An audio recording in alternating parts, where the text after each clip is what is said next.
ప్రారంభించే ముందు గురువు గారు బ్రహ్మర్షి పత్రి గారికి ఒకసారి మనం ధన్యవాదాలు చెప్దాం.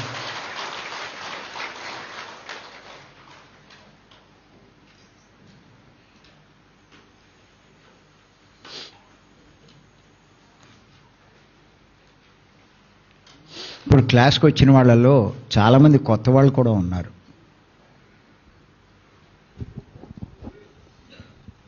ఇంకేతంటే మన క్లాసులు కంటిన్యూ వస్తే మీకు ఏ విషయం చెప్పినా బాగా అర్థమవుతూ ఉంటుంది.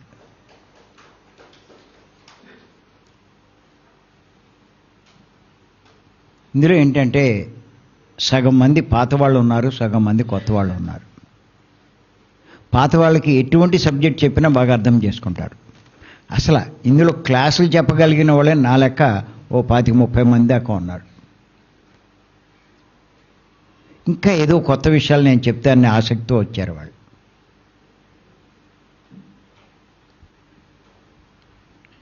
మనం కొంచెం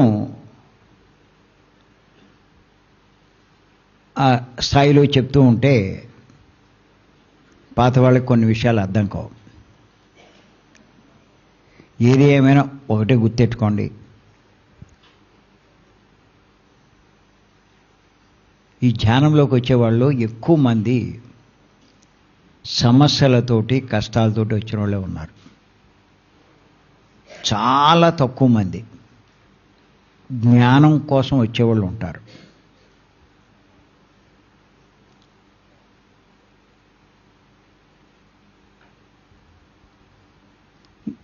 ఈ ధ్యానం చేస్తే వాటిలోంచి బయటపడతాము అనేటువంటి అభిప్రాయం ఉంది. అందుకే ధ్యానంలోకి రావడం, ధ్యానం చేస్తూ ఉన్నాం. ఇక్కడ ఏంటి అంటే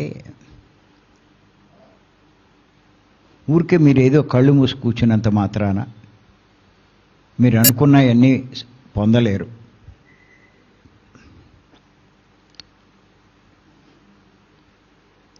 ఇంచేతంటే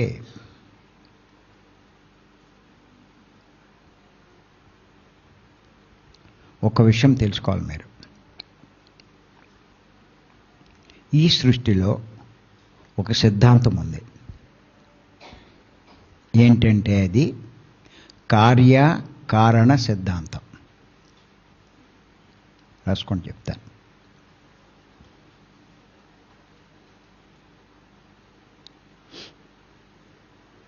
కార్యకారణ సిద్ధాంతం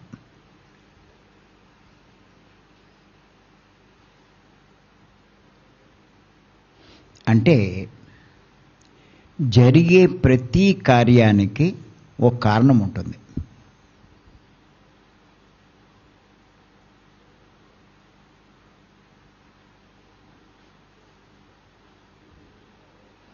కారణం లేకుండా ఏది జరగదు.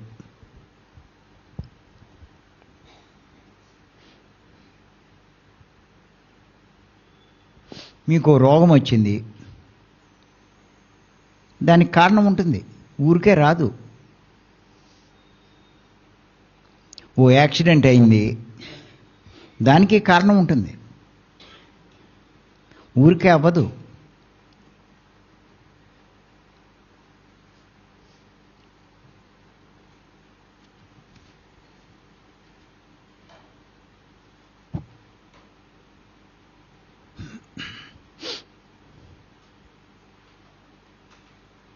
మీకు నష్టం వచ్చింది, దానికి కారణం ఉంటుంది.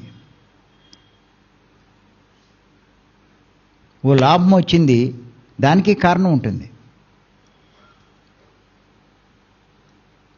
ఇలా ఏది జరిగినా మీ జీవితంలో కారణం ఉంటుంది. కారణం లేకుండా ఏది జరగదు.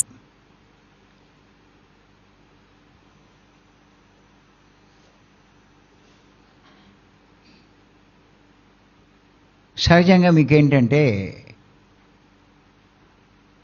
ఆ కారణం తెలీదు. కారణం ఏంటంటే కార్యం కనిపిస్తుంది, కారణం కనిపించదు.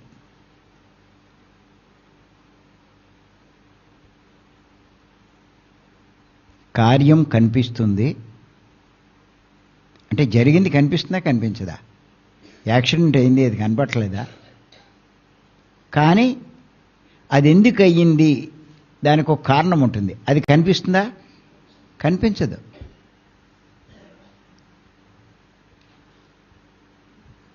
ఇవాళ గొడవ పడ్డారు అంటే ఏదో కారణం ఉంటుంది.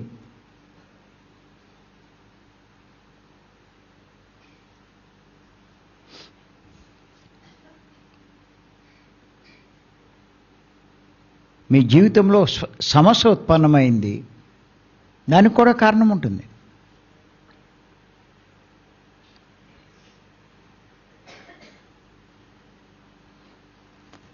మీరు అందులోంచి బయటపడాలి అంటే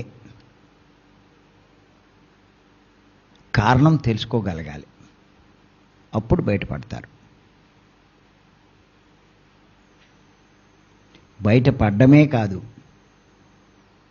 మరలా అలాంటి సమస్య మీ జీవితంలో పునరావృతం కాదు.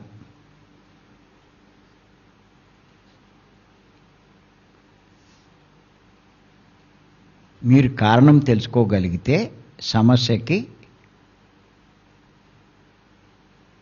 ఆ సమస్య మీ జీవితంలో పునరావృతం కాదు.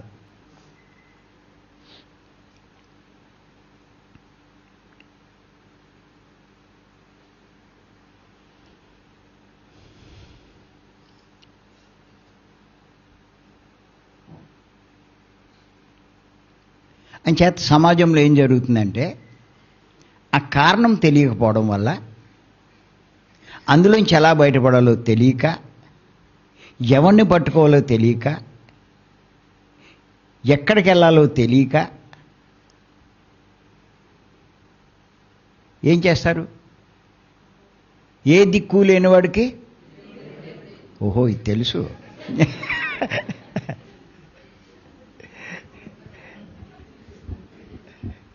మరి దిక్కు తోచట్లేదు, ఏం చేస్తారు వీళ్ళు? అంచేత ఎవరిని పట్టుకుంటారు? అది ఎవరికి నచ్చిన దేవుణ్ణి వాళ్ళు పట్టుకుంటారు. ఒక్కొక్కళ్ళకి ఒక్కో ఇష్టదైవం ఉంటాడో ఉండడా? ఉంటాడు. ఉండకుండా ఎవరు ఉంటారు? ఇంకా నాయనా నువ్వే దిక్కు. ఆయన పట్టుకున్న పని జరగకపోతే అప్పుడు ఏం చేస్తారు? ఇంకో దేవుడు. అబ్బో మీకు అన్నీ తెలుసు.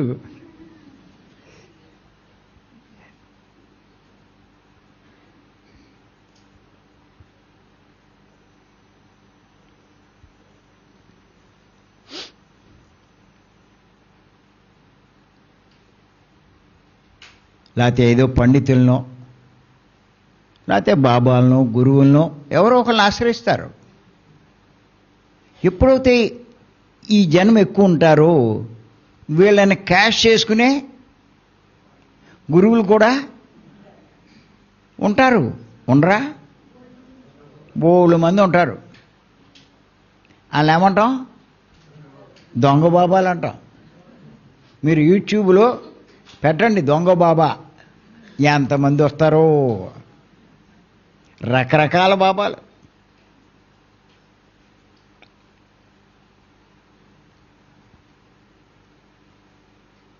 ఆడెవడో తొక్కుడు బాబా అంట. తొక్కుడు బాబా అంటే ఎవరైనా ఏ బాధతో ఆ దగ్గరికి వెళ్తే పడుకోబెట్టి తొక్కేస్తాడంట.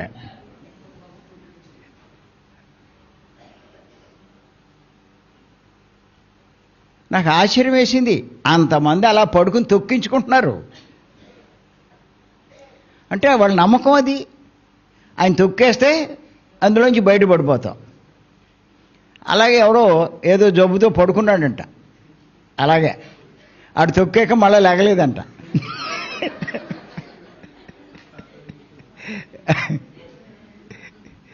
ఇలా ఉంటారు.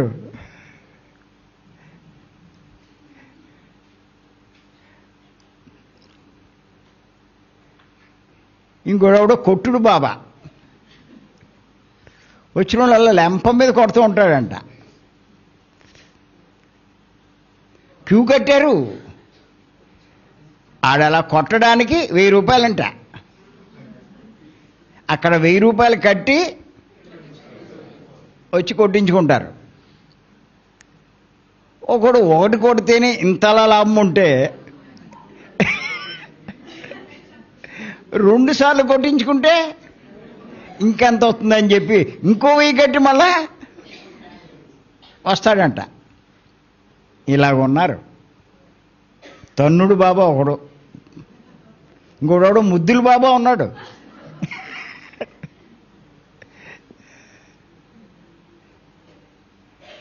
అమ్మాయిలు వస్తే ముద్దెట్టుకుంటాడు, అబ్బాయిలు వస్తే కొరికేస్తాడు.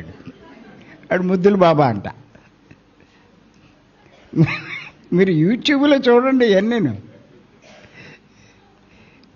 మరి ఇలాంటి వాళ్ళు అందరు వెనకాల పడుతున్నారు అంటే ఏంటో ఆశ, పోలే దీనివల్లైనా మన కష్టం పోద్దేమో అని.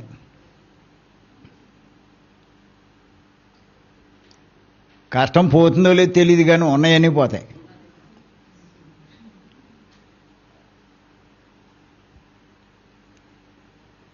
ఇదంతా ఎందుకు జరుగుతుంది? ఎందుకు ఇలా మోసపోతున్నారు? ముఖ్య కారణం ఆ సమస్య ఎందుకు ఉత్పన్నమైందో కారణం తెలియకపోవడం.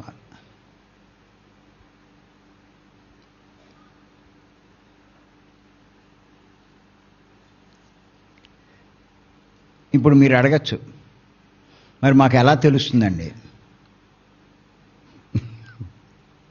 ఎలా తెలుస్తుందంటే, మీరు 2 విషయాలు సంపాదించుకుంటే మీరు తెలుసుకోగలుగుతారు.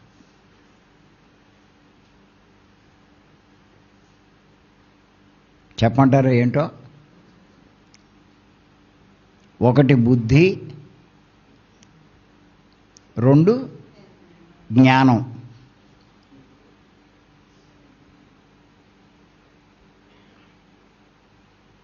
ఒకటి బుద్ధి, 2 జ్ఞానం. ఇది ఎంత పెరిగితే ఈ బుద్ధి జ్ఞానం అన్నది మీకు ప్రతి విషయం బాగా అర్థమవుతూ ఉంటుంది.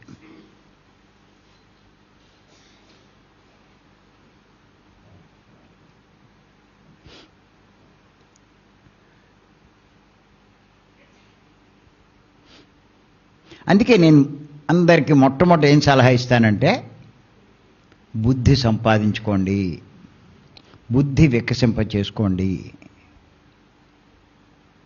అని చెప్పి నేను సలహా ఇస్తూ ఉంటా ప్రతి ఒక్కరికి.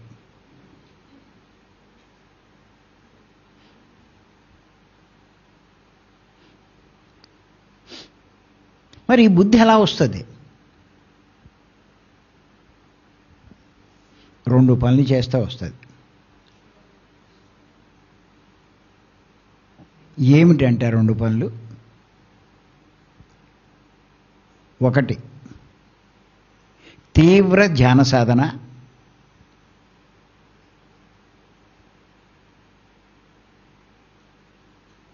2 సాత్వికమైన శాకాహారం.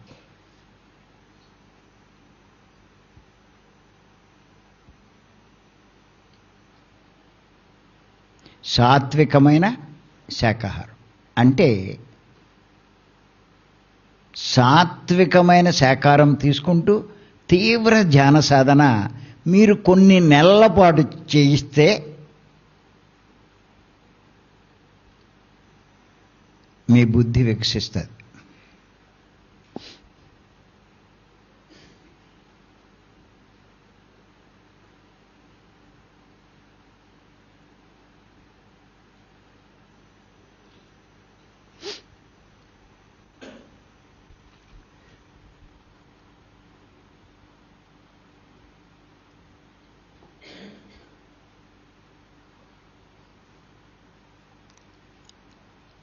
ఇందాక ఇక్కడే గణపురం నుంచి ఓ బాబు అడిగాడు, బుద్ధి అంటే ఏంటి అని.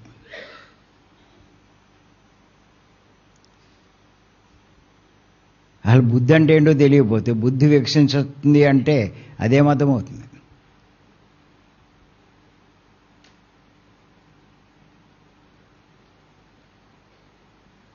బుద్ధి అంటే మనసులో ఒక భాగం.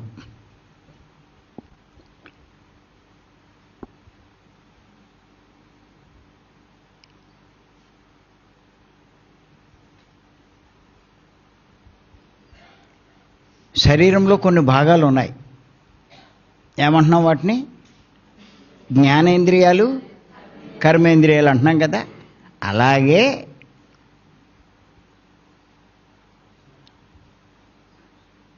మనసులో కూడా 4 భాగాలు ఉన్నాయి.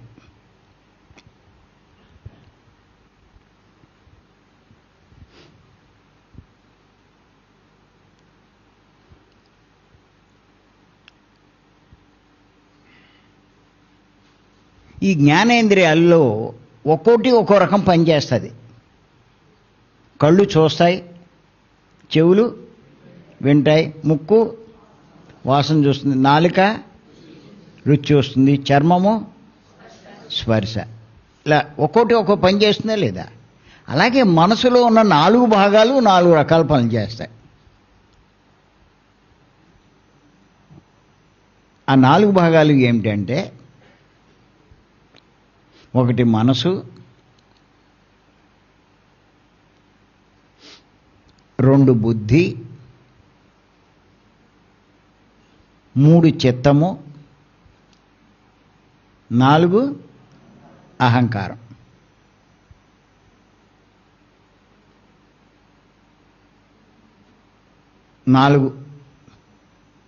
నాలుగు రకాల పనులు చేస్తాయి.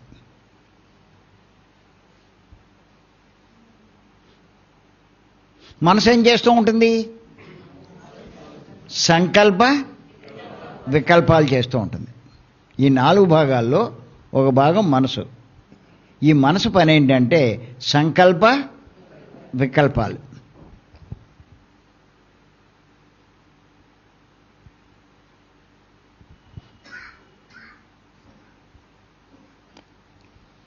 ముందు సంకల్పిస్తూ ఉంటుంది, తర్వాత వద్దు అంటూ ఉంటుంది. ఇప్పుడు ఈ శ్రీశైలం ఉంది, ఇక్కడికి రావాలా వద్దా? మీరు చాలా ఘర్షణ పడ్డారా లేదా? ముందు ఇక్కడికి వచ్చే ముందు అటు ఇటు ఊగిసలాడారా లేదా? వెళ్దామా వద్దా? చాలాసేపు, చాలా రోజులు, ఆఖరి దాకా నిర్ణయించుకోలేని వాళ్ళు ఉన్నారు ఈ ఊగిసలట్లో. అలా ఊగిసలాడేది దాన్ని ఏమంటారంటే మనసు అంటారు.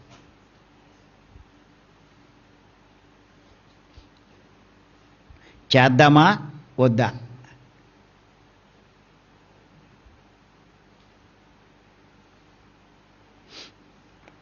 ప్రతి విషయంలో కూడా అటు ఇటు ఊగిసలాడుతూ ఉంటారు.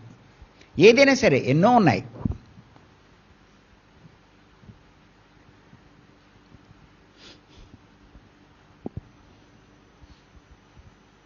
ఇందాక అబ్బాయి చెప్పాను కదా, గణపురం అబ్బాయి. నుంచో బాబు ఒకసారి. వెళ్ళిపోయాడా?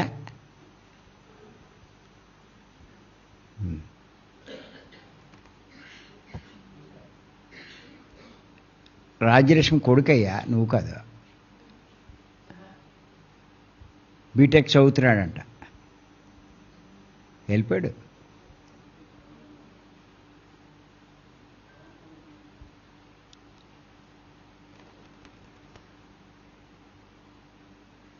ఆడికి ఇప్పుడు ఊగిసలాడుతున్నాడు. వీడికి ఉద్యోగం చేయాలని ఉంది, వాళ్ళ అమ్మేమో వ్యాపారం చేయమంటుంది. ఇప్పుడు ఊగుతున్నాడు వాడు. వ్యాపారం చేద్దామా, ఉద్యోగంలోకి వెళ్దామా? మీకు కూడా ఉంటుందా ఉండదు అలాగా? చాలా ఇష్యూస్ ఉంటాయి.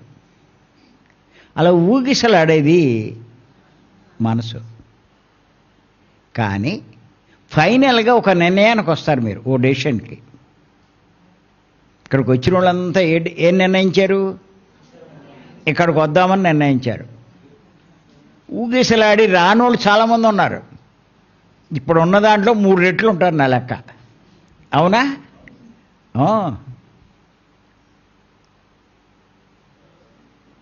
వాళ్ళు సర్లే ఇంకోసారి వెళ్దాంలే, ఇంక ఈసారి మనకి అక్కడ కూర్తుంది ఇలా అని ఆగిపోయారు. మొత్తం మీద ఒక నిర్ణయం తీసుకున్నారు లేదా? ఆ ఊగిసలాడి ఫైనల్గా ఒక నిర్ణయం తీసుకున్నారు. ఆ నిర్ణయించిందే బుద్ధి.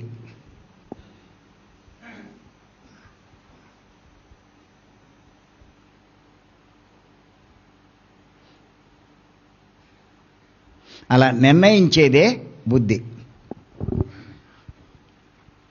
Final decision. మీరు ఊగుతూ ఉంటే ఫైనల్ డెసిషన్ తీసుకునేది ఎవరు? బుద్ధి.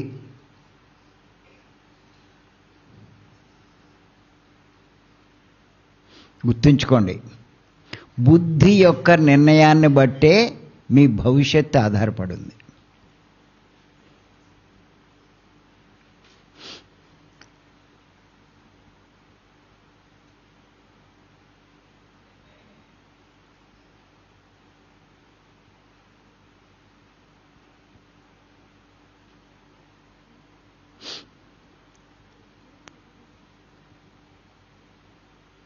సరైన బుద్ధి కాదనుకోండి, ఏం చేస్తుంది? అది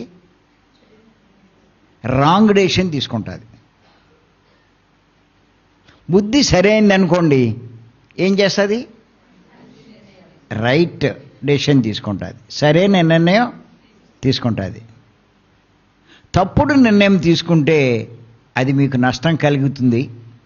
సరైన నిర్ణయం తీసుకుంటే అది మీకు లాభం కలిగిస్తుంది. అందుకే కొంతమంది చాలా ఆలోచించి నిర్ణయం తీసుకుంటారు. ఇంకా ఇది చాలా సరైంది అనుకుంటారు. తర్వాత దానివల్ల చాలా రివర్స్ అవుతుంది, చాలా నష్టపోతారు, బాధపడతారు. ఎంతో ఆలోచించేసాను, ఇలా జరిగింది ఏంటి అని.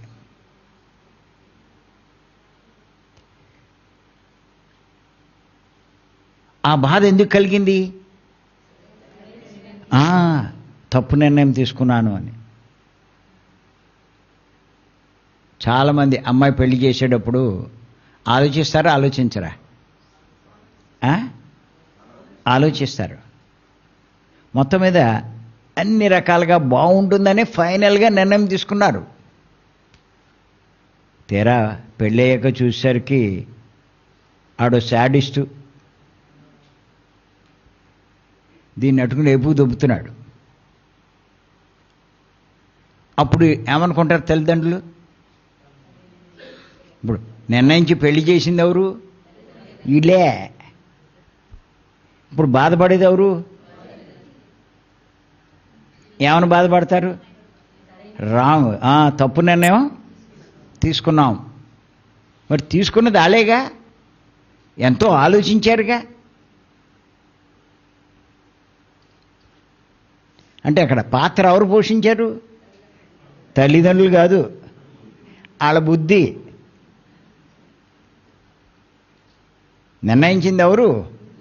మరి తప్పు ఎందుకు నిర్ణయించింది? బుద్ధి సరిగ్గా లేకపోవడం వల్ల. గుర్తెట్టుకోండి. ఇలా తర్వాత బొక్క బోర్లా పడిన వాళ్ళు ఎంతోమంది ఉన్నారు. వ్యాపారంలో ఒకటి కొనబోయి ఇంకోటి కొనడం, తర్వాత అది నష్టం రావడం. అలాగే ఇంకా కొంతమంది ఎలక్షన్లో చాలా ఊగిసలాడి నిలబడతారు. నిలబడ్డాక ప్రెస్టేజీ, కోట్లు. ఇప్పుడు ఇదివరకు లక్షలు, ఇప్పుడు కోట్లు. అంతా అయిపోయాక ఓడిపోయాడు. ఏమనుకుంటాడు చెప్పండి? అసలు దిగకపోతే వదిలిపోను,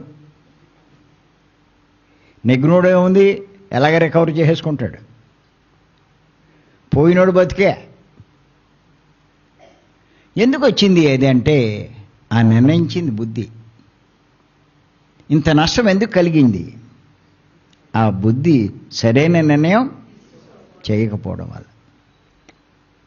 ఇలా మీ జీవితంలో ఎన్నో విషయాల్లో నష్టపోయిన సందర్భాలు ఉన్నాయంటారా లేవంటారా? ఉంటాయి. ఎందుకు నష్టపోతున్నారు? మీరు నిర్ణయించే ఆ డెసిషన్ తీసుకుంటే ఎందుకు అలా జరిగింది? ఆ డెసిషన్ తప్పు కాబట్టి. ఎందుకు తప్పు జరిగింది? సరైన బుద్ధి లేదు కాబట్టి. గుర్తెట్టుకోండి. ఇప్పుడు చెప్పండి, బుద్ధి సరిగ్గా ఉంచుకోవాల్సిన అవసరం ఉందా లేదా? బుద్ధిని బట్టే మీ భవిష్యత్తు ఆధారపడింది.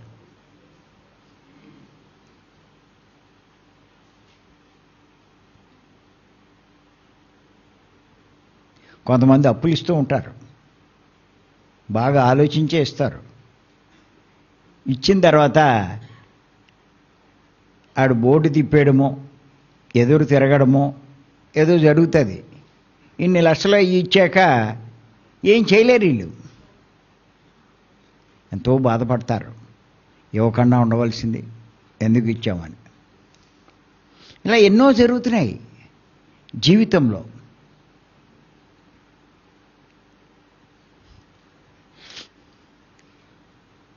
అంచేత ఏమిటి అంటే,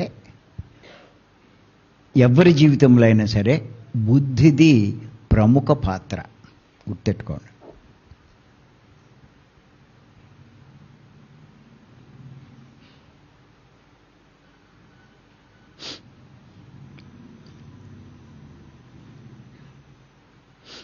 మీ బుద్ధి ఎంత బాగా పనిచేస్తే మీ భవిష్యత్తు అంత బాగుంటుంది.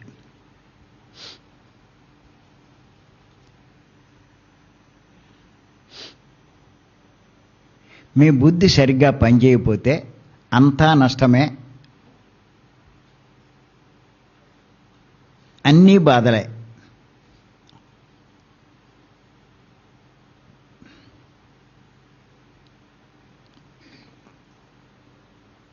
ఇప్పుడు అదేగా నేను చెప్పేది. మీకు సమస్య వచ్చింది, అది ఎందుకు వచ్చిందో ఆ బుద్ధి నిర్ణయించలేకపోయింది.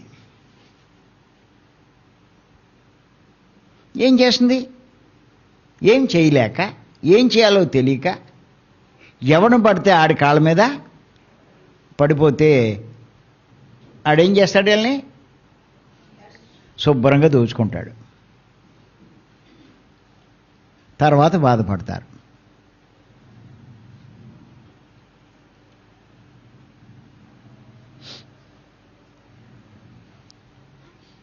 ఇప్పుడు గైడింగ్ మెడిటేషను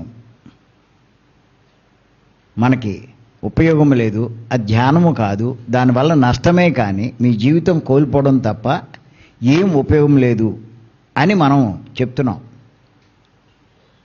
కొంతమంది అందులో చేసేవాళ్ళు ఈ మాటలు విని మరి అలాంటివి అవుతే పత్రి గారు దాన్ని ఖండించవచ్చు కదా, ఎందుకు దాన్ని ఖండించరు చెప్పచ్చు కదా అంటారు. అలా అనేవాళ్ళు ఉన్నారు లేరా? లేరా? ఉన్నారు. పత్రి గారు దాన్ని ఖండించాలి కదా, అది తప్పైనప్పుడు. పత్రి గారు ఖండించరు, ఏది ఖండించరు. ఎందుకంటే నీ అంతట నీవు అనుభవపూర్వకంగా తెలుసుకుంటేనే తప్ప ఒకవేళ చెప్పినా నువ్వు వినవు. ఊరికే అలా అంటావు, నష్టం కలిగాక చెప్పచ్చు కదా అని. చెప్పినా నువ్వు వినవు, ఆ సంగతి ఆయనకి తెలుసు. ఆ అనుభవం కలిగితే అప్పుడు చెప్పక్కల, నువ్వే వింటావు. ఆ అనుభవం పొందాలి నువ్వు,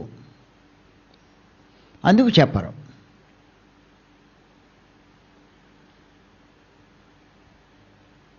కానీ ఈ లోపల నువ్వెన్నో సంవత్సరాలు నీ జీవితాన్ని నష్టపోతావు.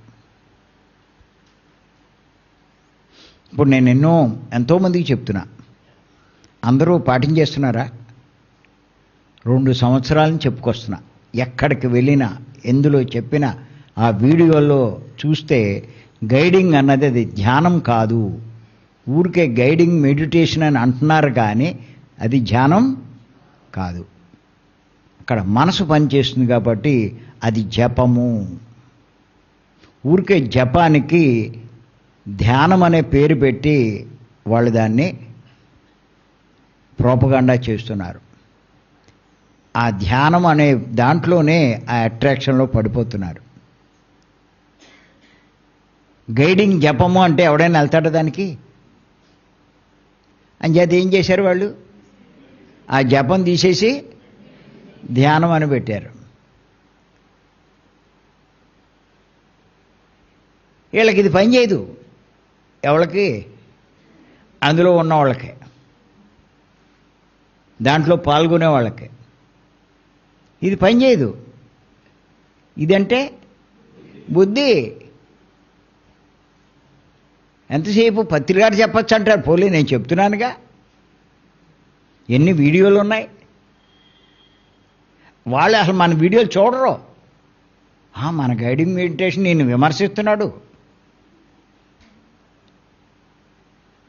అని దీన్ని అసలు చూడరు. నష్టపోయేది ఎవరు? అది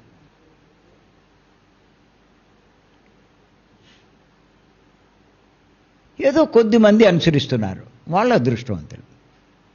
ఎందుకు అనుసరిస్తున్నారు అంటే, ఎందుకు అనుసరిస్తారు? బుద్ధి బాగా, అది కరెక్ట్. బుద్ధి పని చేసిన వాడు శ్వాస మీద ధ్యాసలో వస్తున్నాడు. బుద్ధి పని చేయని వాడు గైడింగ్ మెడిటేషన్లోనే ఉండిపోతున్నారు. అది మీ భవిష్యత్తు, ప్రతి ఒక్కడి భవిష్యత్తు బుద్ధిని బట్టే ఆధారపడింది.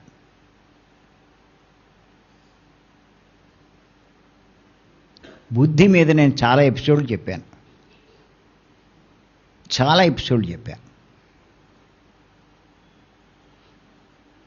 మీరు జూమ్లో జాయిన్ అవ్వండి. మీరు అందరూ జూమ్లో జాయిన్ అవుతే మీకు ఎన్నో విషయాలు తెలుస్తాయి. మీరు జూమ్లోకి వస్తే సింధూర మేడం అని కడప, ఆవిడ కడప కాదు, పొద్దుటూరు ఆ జూమ్ అది కండక్ట్ చేస్తుంది. ఆవిడని అడిగితే మీకు ఏ రకమైన సమస్యకైనా వీడియోలు పెట్టమంటే పెడుతుంది. నేను చెప్పిన ఇంచుమించు నేను మేడం చెప్పిన 1500-1600 ఎపిసోడ్లు ఉన్నాయి వీడియోలు. ఎన్నో సమస్యల మీద చెప్పుకొచ్చాం. దుఃఖం వల్ల లాభాలని చెప్పాం. ఏంటి అంటే కష్టం వస్తే లాభం అంటున్నా. ఎన్ని రకాల లాభాలు, ఏంటి కష్టాలు వస్తాయి. అది కోరికల వల్ల నష్టాలు, అవి కూడా చాలా ఎపిసోడ్లు చెప్పాం. మరణించకముందే మరణించాలి, అవి ఎన్నో ఎపిసోడ్లు చెప్పాం. ఇలాగా ఎన్నో సమస్యల మీద చెప్పుకొచ్చాం. మీరు యూట్యూబ్లోకి వెళ్తే అక్కడోటి దొరుకుతుంది. ఆ సింధూర మేడంని అడిగితే మొత్తం లింకు సీరియల్గా పెట్టేస్తుంది. ఆ లింకు అది నొక్కితే వరుసగా వచ్చేస్తాయి. పార్ట్ 1, పార్ట్ 2, పార్ట్ 3 అలా. అవును, అడగండి.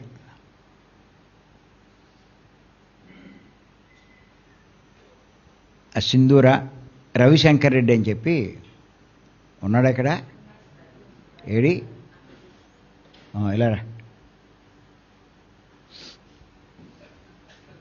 ఈయన వీళ్ళిద్దరూ ఆర్గనైజ్ చేస్తున్నారు. వీళ్ళతో పాటు ఇప్పుడు చాలామంది ఆర్గనైజ్ చేస్తున్నారు. 3 మంది ఉన్నారు. బాగా ఎదిగారు వీళ్ళంతా. ఎన్నో తెలుసుకున్నారు. తాము తెలుసుకున్నది అందరికీ అందించాలని వాళ్ళ తపన కూడా. మన శ్రీకాంత్, మధు, దామోదరు, ఇలాగ మనం చూస్తే ఎంతోమంది ఉన్నారు.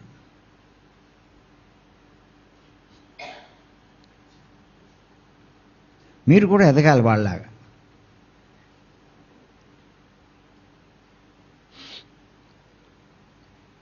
అంచేత బుద్ధి పాత్ర చాలా ముఖ్యం. నేను చెప్తున్నాను. నేను మీ జీవితంలో రాంగ్ స్టెప్ పడదు చెప్తున్నాను. నేను మీరు ఏ నిర్ణయం తీసుకున్నా కలిసి వస్తుంది, కానీ నష్టపోవడం అన్నది జరగదు చెప్తున్నాను నేను.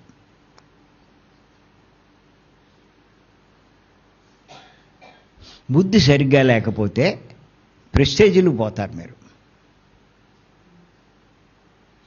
ప్రెస్టేజీలు పోయి లక్షలు కాదు కోట్లు నష్టపోయిన వాళ్ళు ఉన్నారు. అది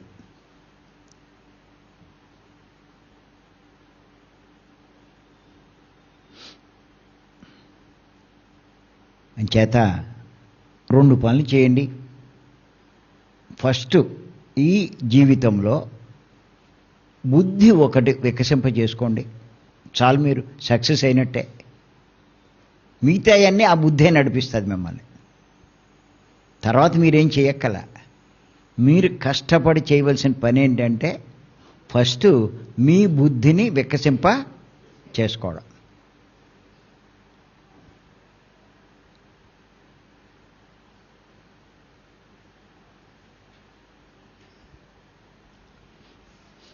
పత్రి గారు ఒక సందర్భంగా అన్నారు. ఆయన ఏమన్నారంటే, ఈ భూమి మీద ప్రతి ఒక్కడు బుద్ధుడు అయ్యేదాకా నేను భూమిని వదిలిపెట్టను అన్నాడు. మరి వదిలిపెట్టేశారు కదా అంటారు. అంతా బుద్ధుళ్ళు అయిపోయారా అంటారు. అది కాదు ఇక్కడ ప్రశ్న. ఆ మాట అన్నాడు అంటే దాని అర్థం తెలుసుకోవాలి మనం. అంటే ప్రతి ఒక్కడు ఈ భూమి మీద బుద్ధుడు అవ్వాలి. అంటే బుద్ధి ఉన్నవాడు అవ్వాలి. అది దాని ఆశయం. భూమి మీద ప్రతి ఒక్కడు ఏమవ్వాలి? బుద్ధి ఉన్నవాడు అవ్వాలి అని చెప్పారు. ఎంత టాప్ ప్రయారిటీ ఇచ్చాడు చూడండి. బుద్ధుడు అంటే అర్థమేంటి? బుద్ధి ఉన్నవాడు.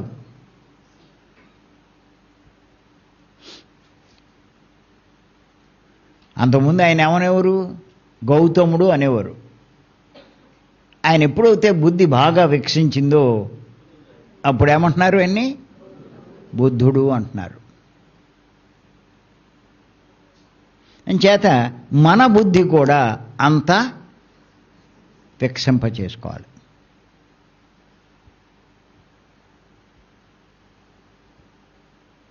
వికసింప చేసుకోవాలి అని ఎందుకంటారు బుద్ధిని?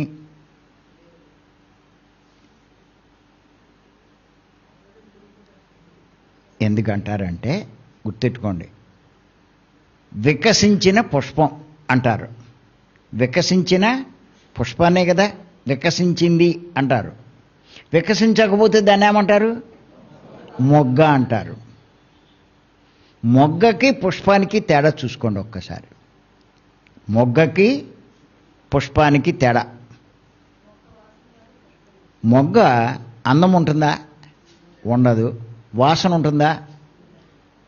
దానిలో మకరందం దానికి తేనెటికి కానీ దేనికి కానీ ఉపయోగపడుతుందా? ఏమి లేదు. అది ఎవరైనా పుష్పాన్ని కోరుకుంటారా మొగ్గలు కోరుకుంటారా? పుష్పాన్నే కోరుకుంటారు.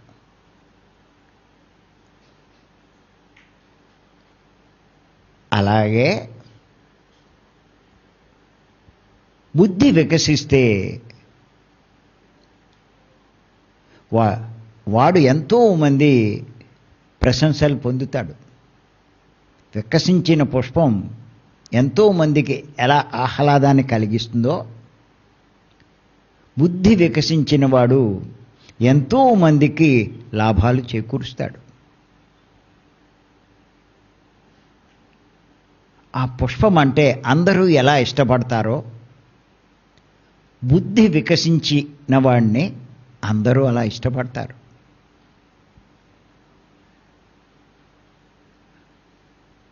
ఆ పుష్పం ఎన్నో కీటకాలకు, తూనీగలకి,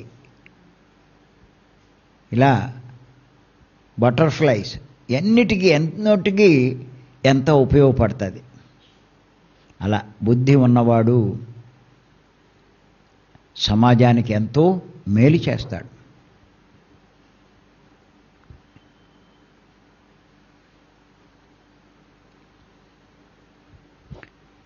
మొగ్గ దేనికి ఉపయోగపడదు, ప్రయోజనం లేదు దాన్ని. అలాగే బుద్ధి వికసించకపోతే వాడి వల్ల ఎవ్వరికీ ప్రయోజనం లేదు.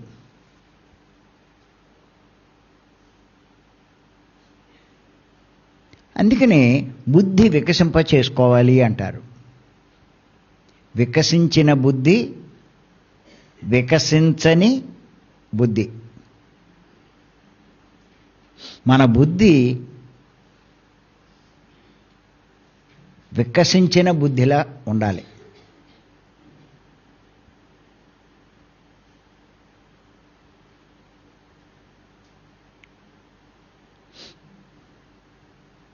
దానికి 2 పనులని చెప్పాను నేను. ఏమిటవి? తీవ్ర ధ్యాన సాధన, 2 సాత్వికమైన శాకాహారం. అది తీవ్ర ధ్యాన సాధన అంటే గంటలు ధ్యానం చేయడం కాదమ్మా. గంటలు ధ్యాన స్థితిలో ఉండాలి.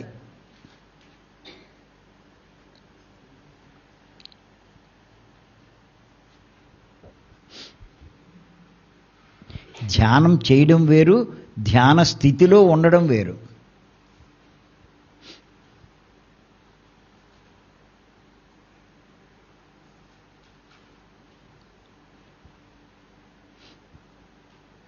ధ్యాన స్థితి అంటే ఆలోచన రహిత స్థితి, మనసు పని చేయని స్థితి. అది ధ్యాన స్థితి. మీరు ఉన్నారా లేదా ఎలా తెలుస్తుంది? మీరు ఆ ధ్యాన స్థితిలో ఉన్నారా లేదా, గంటలు మీరు ఉన్నారా లేదా ఎలా తెలుస్తుంది? మీరంతా ధ్యానం చేస్తున్నారుగా, ఎలా తెలుస్తుంది అంటే మిమ్మల్ని ఇవాళ రేపు ఎల్లుండ ఇలా 2 గంటలు చేస్తాం. 3వ రోజు ఏం చేస్తామంటే 3 గంటలు కూర్చోబెడతాం.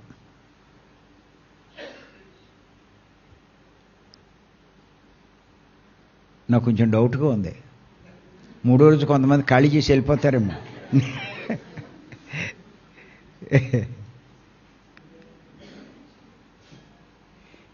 3 గంటలు కూర్చోబెట్టాననుకోండి, 3 గంటలు అయ్యాక ఓకే చెప్తామా చెప్పమా? చెప్తాను. ఓకే చెప్పిన తర్వాత మీరు కళ్ళు తెరిచారు. కళ్ళు తెరిచి ఏమన్నారంటే, అదేంటి అప్పుడే ఓకే చెప్పేశారు, ఇప్పుడే కదా కూర్చోబెట్టారు అని అన్నారనుకోండి, మీరు తీవ్ర సాధన చేసినట్లు లెక్క. ఆఖరి రోజు మీరు చెక్ చేసుకోండి సార్, మీరు మామూలు సాధన చేశారా, తీవ్ర సాధన చేశారా? అది తీవ్ర సాధన. అంతేగాని కూర్చున్న కాడి నుంచి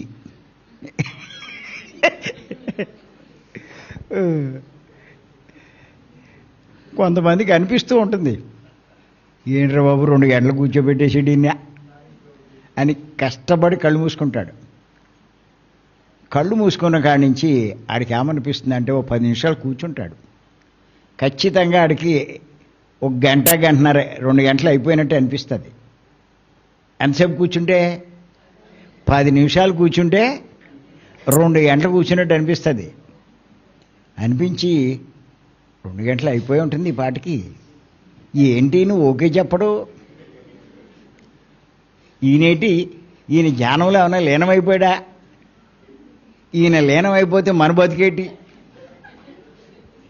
అని చెప్పి 2 గంటలు అయిపోయిందేమో, వాళ్ళు చెప్తే మంచిదేమో ఆయనకి అని చెప్పి ఆ సెల్లో ఆ వాచ్ అలా చూసుకుంటారు మెల్లిగా కళ్ళు తెరిచి.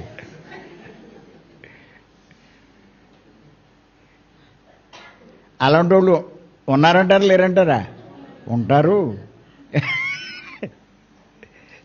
వాళ్ళు ఏం చేస్తారంటే మనం శ్వాస మీద ధ్యాస పెట్టమన్నాం కదా, వాళ్ళు దేని మీద పెడతారు? ఓకే మీద పెడతారు. ఇంకా ఓకే చెప్పడు మళ్ళీ చంపేస్తున్నాడు ఈయన అని అనుకుంటారు. అలా అనుకుంటూ కూర్చున్నారు అనుకోండి, గంటలు కూర్చున్నా తీవ్ర సాధన కాదు. 3 గంటలు కూర్చున్నా అసలు కూర్చున్నట్టే ఉండకూడదు, అది తీవ్ర సాధన.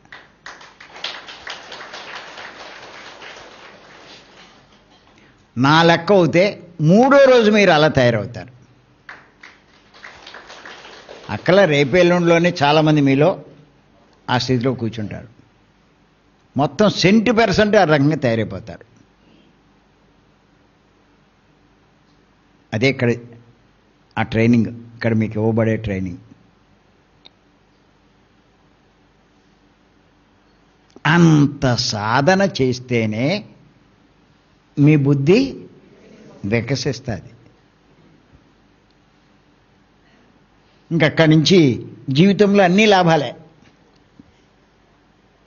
గుర్తెట్టుకోండి, మీ బుద్ధి వికసిస్తే కష్టపడి వికసింపజేసుకోండి, ఇంకన్నీ లాభాలే.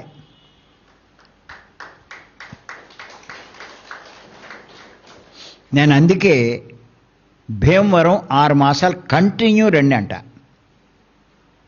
వికసించి తీరతాది.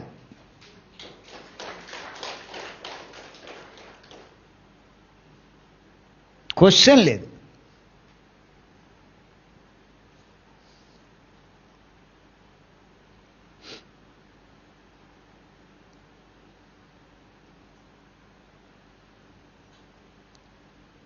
చేత ఏమిటి అంటే చేస్తే అలాంటి ధ్యానం చేయండి. ఏదో మొక్కుబడి ధ్యానం అంటారు, లేకపోతే వానాకాల ధ్యానం. వానాకాల ధ్యానం అంటే ఎప్పుడు వస్తుందో తెలీదు, ఎప్పుడు ఆగిపోద్దో తెలీదు, వీడు ఎప్పుడు ధ్యానం చేస్తాడో తెలీదు, ఎప్పుడు మానేస్తాడో తెలీదు. ఆ ధ్యానాన్ని వానాకాల ధ్యానం అంటారు. వానాకాల ధ్యానంలో బుద్ధి వికసించదు. తీవ్ర సాధనలోనే బుద్ధి వికసిస్తుంది. అందుకే నేను కానీ మేడం కానీ ధ్యానాన్ని టాప్ రేట్ ఇస్తాం. ఇంకొకటి ఏమిటి అంటే ఈ ధ్యానంలో డిసిప్లిన్ లేకపోతే కూర్చోలేరండి. చాలా కష్టం, చాలా కష్టం ధ్యానం అన్నది.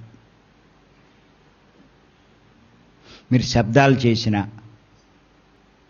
లేచి వెళ్ళిపోతున్న, ఆ పక్కోళ్ళకి అసౌకర్యం కలిగించిన, సెల్ మోగించిన, ఇంకా ఏ డిస్టర్బెన్స్ చేసినా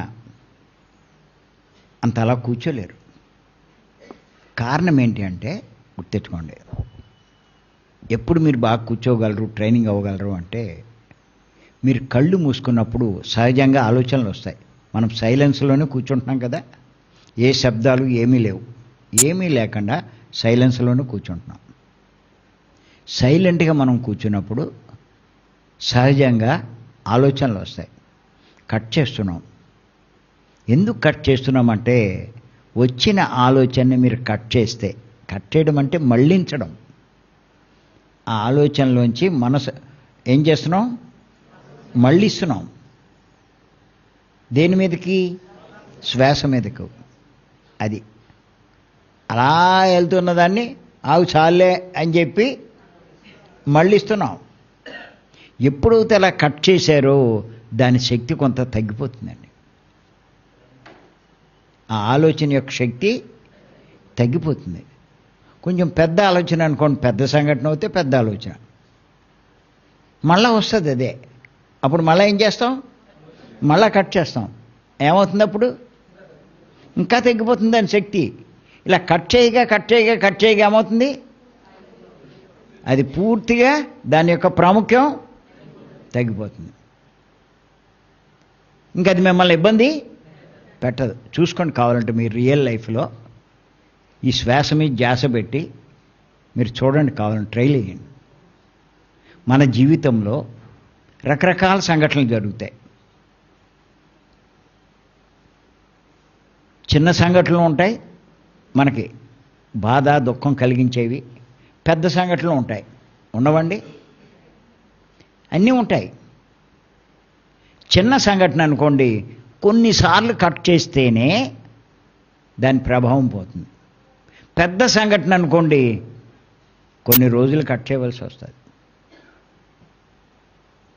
కానీ మొత్తం మీద మీరు అలా కట్ చేసుకుంటూ వెళ్తూ ఉంటే దాని ప్రభావం పూర్తిగా పోతుంది. అంటే దాని అర్థం ఏంటి? దాని ప్రభావం పోతుంది అంటే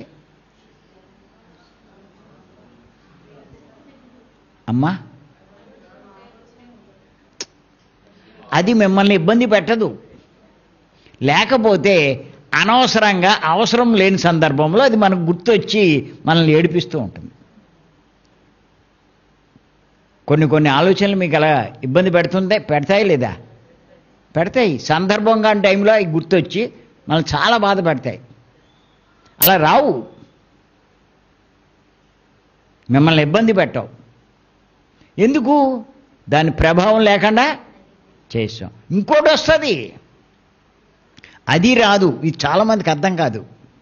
ఈ పాయింట్ చాలామందికి అర్థం చేసుకోవట్లా. ఎంచేతంటే ఎంతసేపు ఏమోనండి, ఎంతసేపు కూర్చుని ఇంకా వస్తూనే ఉన్నాయంటారు. అంటారనరా? ఎన్ని రోజులు కూర్చుని ఇంకా వస్తూనే ఉన్నాయి, ఎలాగండి అంటారు. అంతేకాని ఇంకా వస్తున్నాయి అంటున్నారు కానీ అరే కొన్ని పోయినాయి అన్న విషయం వాళ్ళు తెలుసుకోవట్లా. వస్తున్నాయి రైటే, కొన్ని పోయినాయి. ఆ పోయిన దాని గురించి తెలుసుకోవట్లేదు. మరి ఎందుకు వస్తాయి? అవి పోయినా ఇంకా వస్తున్నాయి ఏంటి? ఎందుకు వస్తాయి? లోపల స్టాకు ఫుల్గా పెట్టారు. చిన్నప్పటి నుంచి జాగ్రత్తగా భద్రంగా పెట్టారు. ఎక్కడా? మరి లోపల పెట్టాక రావేటి? సంచిలో చెత్త వేసారండి, పెద్ద సంచే. కొన్నాళ్ళుగా సంచి నిండిపోయింది, పట్టట్ల. అప్పుడు ఏం చేస్తారు? ఇంకా తొక్కుతారు, కాలుతో తొక్కుతారు. ఇంకా వచ్చింది చెత్త, ఇంకేం చేస్తారు? ఇంకా తొక్కుతారు. అప్పుడు ఆ బస్తా ఎలా ఉంటుంది చెప్పండి? పెటపెట్టలాడుతూ ఉంటుంది. అలా తయారైంది మన మనసు. రకరకాల చెత్త ఆలోచనలతో పెటపెట్టలాడుతూ ఉంది. మీరు ఇలా కళ్ళు మూయగానే ఒక్కసారి బరసమంటుంది, చచ్చిపోతారు మీరు. దండం పెట్టి, నాయన నాకు ఇంకే పనైనా చెప్పు, ఈ పని మటుకు చెప్పకు అని చెప్పి పారిపోరా? మీరు మటుకు చెప్తారు, రే చాలా బాగుంటుందిరా ఇదే, ఎన్ని లాభాలరా, ఎన్ని చెప్పినాడు ఎండో. ఏదో మొదట్లో ఒకసారి తెలియ కూర్చుంటాడు, కూర్చున్నాక అర్థమవుతుంది. ఊరికే కూర్చోవడమే కదా అనుకుంటాడు. కూర్చున్నాక తెలుస్తుంది దాని బాధ ఏంటో. నరకం.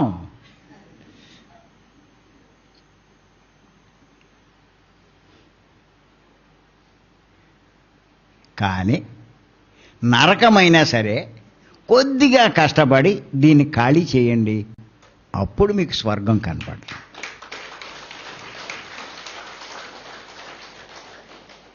ఇప్పుడు చెప్పండి, ఇలాంటి క్లాసులు రావాలా అక్కర్లేదా? భీమవరం రావాలా అక్కర్లేదా? అది ఇలాంటి క్లాసులు అంటే శ్రీశైలంలో అత్తమానం ఏం పెట్టం. భీమవరంలో అయితే 20 ఏళ్ళ నుంచి కంటిన్యూ ఉంది.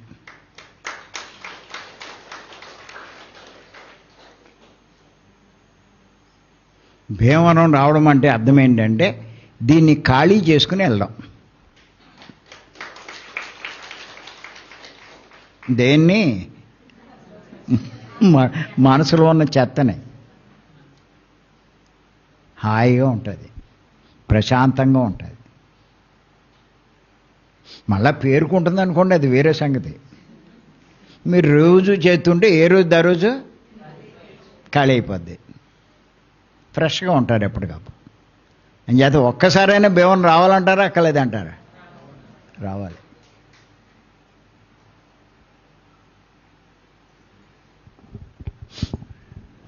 ఇంకోటి ఏంటంటే ఈ ధ్యానంలో కనుక మీరు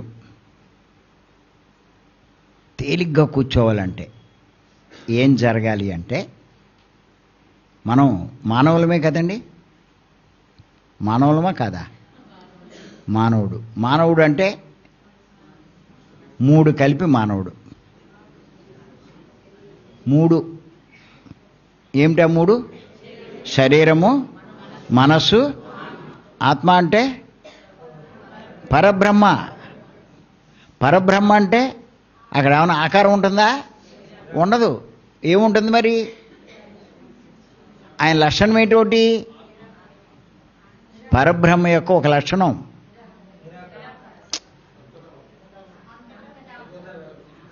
ఆనందం. సచ్చిదానంద స్వరూపుడు.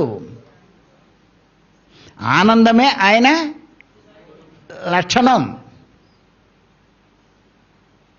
అంతేగాని ఇలా ఓ శాలిటీ ఉండదు అక్కడ. ఏముంటుంది? ఆనందం.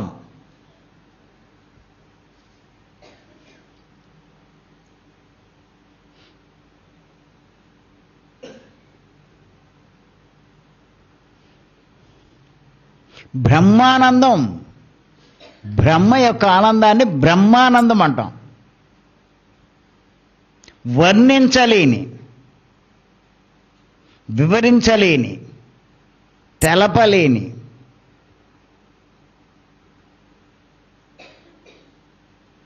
అనిర్వచనీయమైన ఆనందం.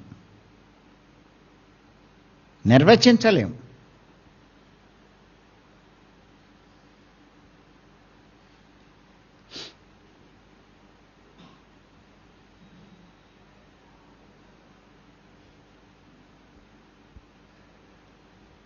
మీరు చూడండి, ధ్యానంలో మనం ఏం చేస్తామంటే ఫస్ట్ కళ్ళు మూస్తామండి. కళ్ళు మూస్తారా ముయ్యరా?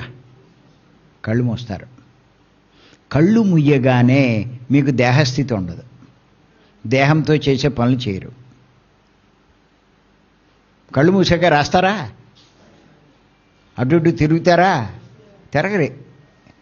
కళ్ళు ముయ్యగానే జరిగేదేంటి? శరీరంతో చేసే పనులు చేయరు. తర్వాత ఏముంది అక్కడ? మనసు ఉంది. అంటే ఏం చేస్తూ ఉంటుంది? ఇది ఆలోచిస్తూ ఉంటుంది. అప్పుడు ఏం చేస్తాం మనం ధ్యానంలో? ఆలోచనలు కట్ చేసి శ్వాస మీద పెడతాం.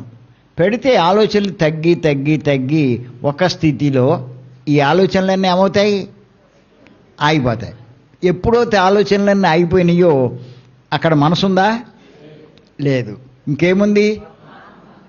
ఆత్మనేమన్నాం ఇప్పుడు? ఆనందం.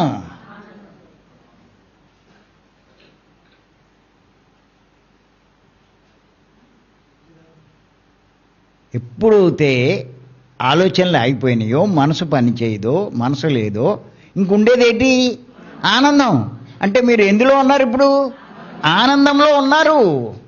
అంతులేని ఆనందంలో ఉన్నారు.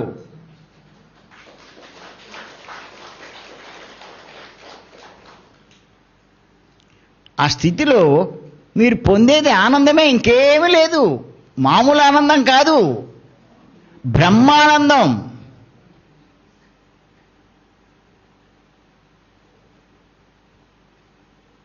అంత ఆనందంలో మీరు ఉన్నారనుకోండి, అప్పుడేం జరుగుతుంది చెప్పండి? ఏమండి, మీరు ఎప్పుడైనా ఆనందంగా ఉన్నారనుకోండి, ఏదో ఫంక్షన్లో పార్టీ ఏదో ఓసారి, అసలు ఆ రోజు ఉత్తినే గడిచిపోతుందా, గడిచిపోదా? ఆనందంగా ఉంటే ఉత్తినే గడిచిపోద్ది. అదే దుఃఖంలో ఉంటే గడవదు అసలు. నిద్రపోయినా అలాగే ఉంటుంది, పగలైనా అలాగే ఉంటుంది. అదే ఆనందంలో ఉంటే ఉత్తినే అయిపోతుంది అది.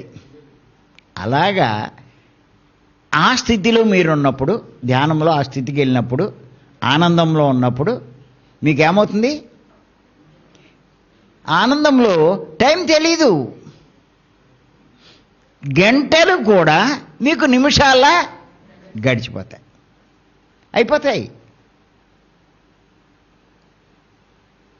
ఆ ఆనందంలో గంటలు నిమిషాలు అయిపోతాయి. 3 గంటలైనా మీకు ఎలా ఉంటుంది? 3 నిమిషాలు కూర్చున్నట్టు ఉంటుంది. చూసేవాళ్ళు ఏమనుకుంటారు? అరే ఎలా కూర్చున్నాడురా బాబు వీడు అనుకుంటాడు. కానీ అసలు వీళ్ళు కూర్చున్నట్టే ఉండదు. ఏంటి కారణం? ఆనందంలో ఉన్నాడు కాబట్టి, బ్రహ్మానందం అనుభూతి చెందుతున్నాడు కాబట్టి.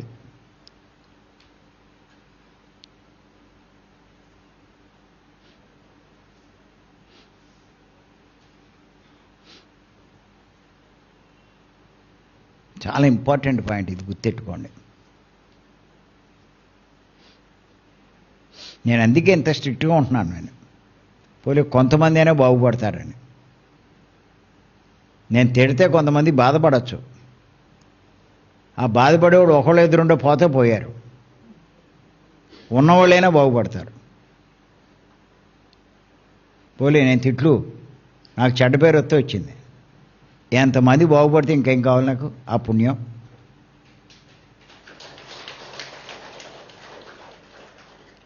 ఇంతమందిని నేను సంతోషపెడితే ఆ పైవాడు ఏం చేస్తాడు? నాకు అది నాకు చేసింది, ఇచ్చింది వస్తుందా రాదా? అది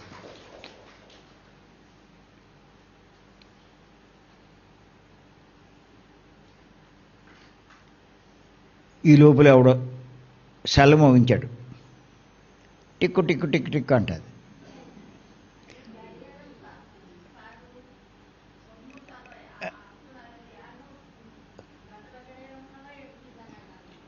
మీకు చెప్తున్నాను నేను, అలా ఎవడైతే సెల్ మోగించాడో ఆ పక్కన ఉన్నోడికి వినపడుతుందా, వినపడదా? ఆడెందుకు చెప్పడా? ఇక్కడుండి నాకు వినిపించింది, ఆ సెల్ మోగిన కాడు పక్కోడికి వినిపిద్దా?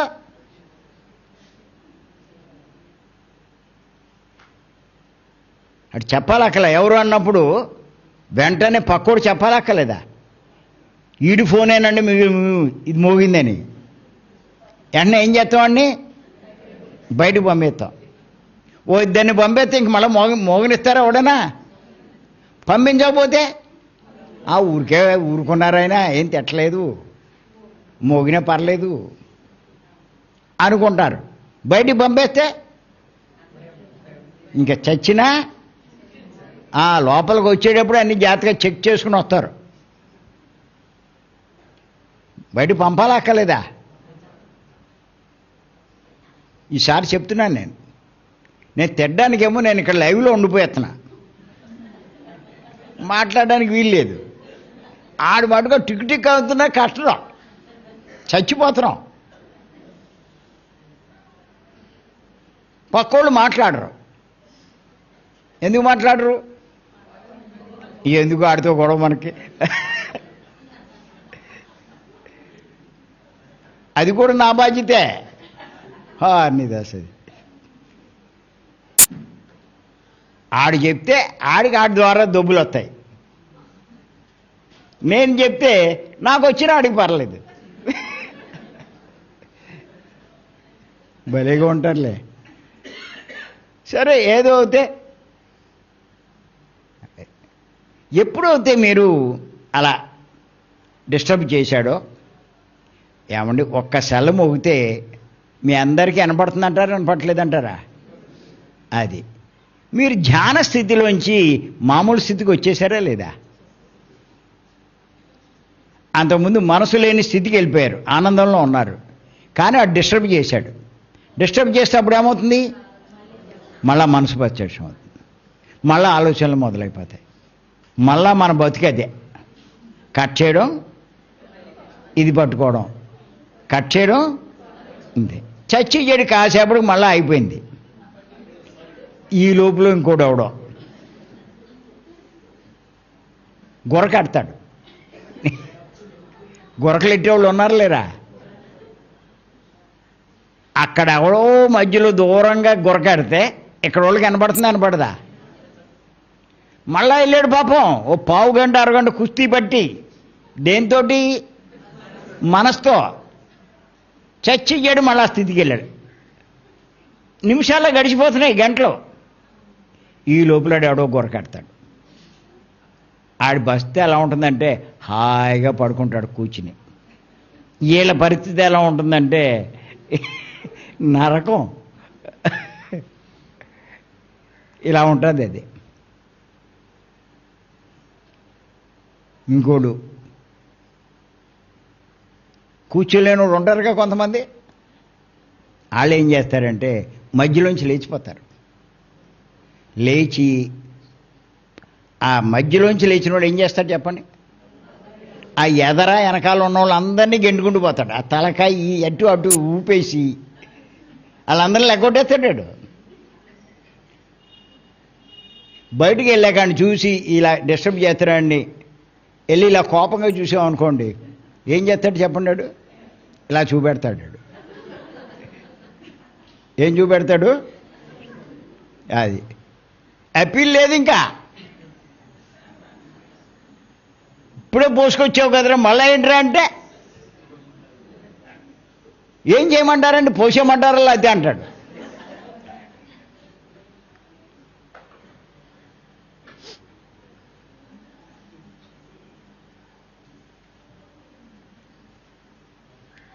కాసేపు మళ్ళా లేస్తాడు. ఏం చేస్తాడు? సత్తడిట్టాడు. మళ్ళా ఏంట్రా అంటే ఈ ఏళ్ళు చూపెడతాడు. ఓనియా, ఏళ్ళు చాలా ఉన్నాయి. వాళ్ళ పని బాగానే ఉంటుంది. ఇక్కడ కూర్చున్న వాళ్ళకి నరకం.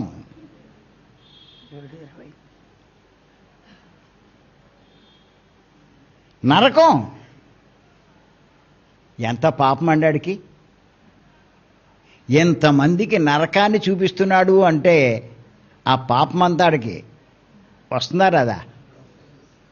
మరి ఇప్పుడు చెప్పండి, ధ్యానం మధ్యలో డిస్టర్బ్ చేయాలా చేయకూడదా? అది ఎంత పాపం మూట కట్టుకుంటారు వాళ్ళు. తిడుతున్నాము అంటే రెండు కారణాలు. వాడు నష్టపోకూడదు, వీళ్ళందరూ నష్టపోకూడదు. అది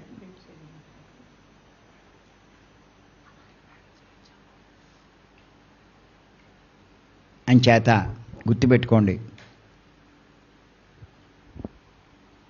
డిస్టర్బ్ చేయకుండా ఉంటే 3 గంటలు కాదు 4 గంటలు కూర్చోబెట్టినా అసలు మీకు కూర్చున్నట్టు ఉండదు. మీకు ఒకరోజు ఆలోచనలు కొంచెం ఇబ్బంది పెట్టచ్చు. అందుకే మేము ఏం చేస్తున్నామంటే మొదటి రోజు గంట అంటూ కూర్చోబెడతాం, రెండో రోజు 2 గంటలు, మూడో రోజు 3 గంటలు అలా కూర్చోబెడుతున్నాం. ఖాళీ అవుతూ ఉంటే తేలిగ్గా కూర్చుంటారు. డిస్టర్బ్ మటుకు చేయొద్దు అని. ఇక మీ వల్ల కాకపోతే మీరు వెళ్ళిపోండి, పర్వాలేదు.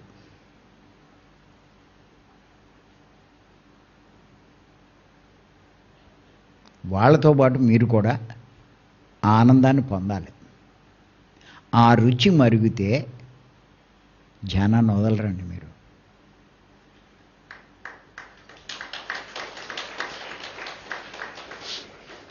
మా మేడము ఖాళీ దొరికితే కళ్ళు మూసేస్తారు.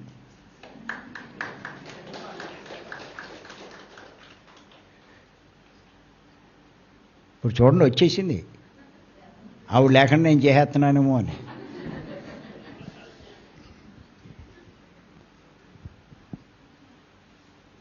నేను ఎక్కువ చేస్తే ఆవిడకి చాలా అసూయ.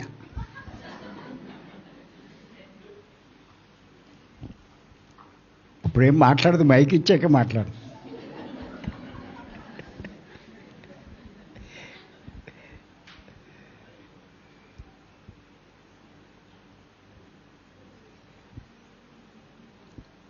అరగంట టైం దొరికితే అరగంట కళ్ళు మూసేస్తుంది. ఆ పంతం ఏంటంటే నన్ను డామినేట్ చేసేయాలి.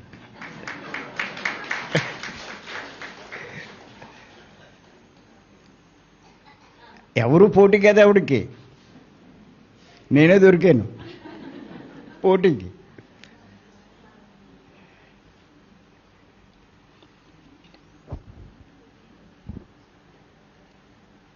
ఇదివరకేమో వెళ్ళమంటే వెళ్ళేది కాదు. ఇప్పుడేమో నీకు వెళ్ళలేకపోతున్నావు కదా మానేవే అంటే మానదు.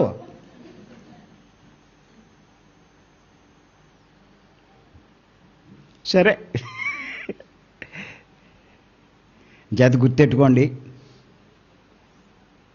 సరైన ధ్యానం చేస్తే మీకు గంటలు నిమిషాల్లో గడిచిపోతాయి. అలా చేసే ధ్యానమే తీవ్ర సాధన. అర్థమైందండి? ఆ సాధన మీరు కొన్ని నెలల పాటు మీరు చేయగలిగితే మీ బుద్ధి బాగా వికసిస్తుంది. మొత్తం మీ జీవితమే మారిపోతుంది. బుద్ధి వికసిస్తే ఎలా మారుతుంది మళ్ళీ అది కూడా తెలుసుకోవాలి.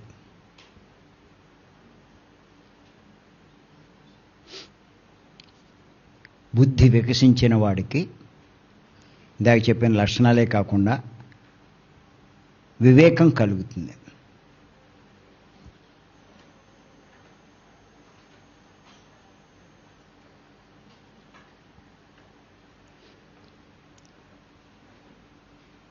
మీరు ఇంకా ధ్యానం చేస్తూ ఉంటే విచక్షణ జ్ఞానం పెరుగుతుంది.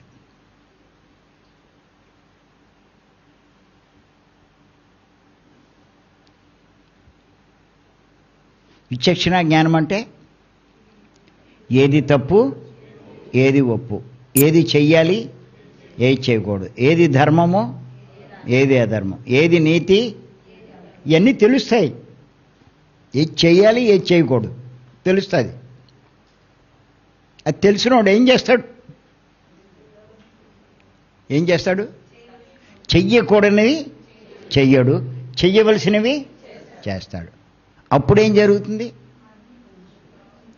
చెయ్యకూడనివి చెయ్యకపోవడం వల్ల కష్టాలు రావు, బాధలు, అశాంతి, దుఃఖము అవేమి ఉండవు. చెయ్యవలసినవి చేయడం వల్ల ఏమవుతుంది? భోగము, ఆనందము, సంతోషము ఇవే ఉంటాయి. కష్టాలు ఉండవు, ఆనందం ఉంటుంది. చాలదండి మీకు? ఇప్పుడు చెప్పండి, బుద్ధి వికసింపజేసుకోవడం అవసరమా కాదా? కొంచెం అవసరమా, చాలా అవసరమా? మరి కష్టపడి ధ్యానం చేయాలా అక్కలేదా? భీమవరం రావాలా అక్కలేదా?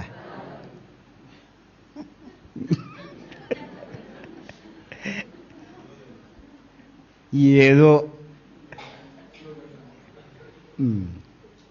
సరే,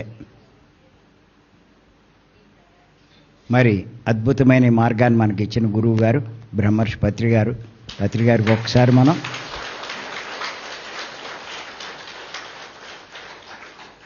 థ్యాంక్ యూ.